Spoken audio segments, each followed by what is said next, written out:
তো যখনই মোবাইলটি ওপেন করব তারপর কোনো অ্যাপসের মধ্যে চলে গেলে বিরক্তজনক অ্যাড দেখতে পাই, প্রচণ্ড প্রচণ্ড অ্যাড। আর এমনির মধ্যে যদি ফটো এডিটিং করি তাহলে তো বলবেন না, অ্যাডে ভর্তি হয়ে যায়, অ্যাড আর অ্যাড আর অ্যাড, বিরক্তজনক অ্যাড। তো এই অ্যাডগুলি দেখে আমি অনেক বিরক্ত হয়ে যেতাম। তো আপনারাও এরকম অ্যাড দেখে খুব বিরক্ত হয়ে যাচ্ছেন। তো আমি সেটিংয়ে গিয়ে একটি অপশান অন করে দিয়েছি। তো এরপর থেকে আমি আর বিরক্তজনক অ্যাড দেখতে পাই না। তো কি এ সেটিং, তো চলুন এই ভিডিওর মধ্যে A to Z আপনাদেরকে দেখাতে চলেছি। তো ভিডিওটি স্কিপ না করে আপনারা দেখতে থাকুন। তো চ্যানেলে নতুন হয়ে থাকলে চ্যানেলটিকে অবশ্যই সাবস্ক্রাইব করে বেল আইকনটিকে অল করে দেবেন, কারণ আমি যখনই কোনো ভিডিও আপলোড করব আমি নোটিফিকেশান চলে যাবে আর আপনি সবারই প্রথম সেই ভিডিওটি দেখতে পাবেন।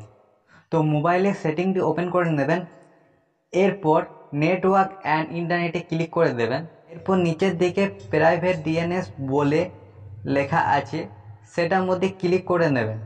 এরপর এটা সিলেক্ট করে নেবেন।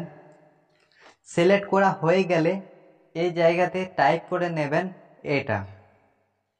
এরপর টাইপ করা হয়ে গেলে এরপর সেভ করে নেবেন। আর যদি আপনি সেটিংয়ে প্রাইভেট ডিএনএস খুঁজে পাচ্ছেন না, তাহলে উপরে সার্চ আইকন পেয়ে যাবেন, সেটার মধ্যে ক্লিক করে নেবেন। এরপর ডিএনএস টাইপ করে নেবেন, তাহলে শর্টকাট আপনি প্রাইভেট ডিএনএস খুঁজে পেয়ে যাবেন। তো এরপর থেকে আপনার মোবাইলে বিরক্তকর অ্যাডগুলি বন্ধ হয়ে যাবে।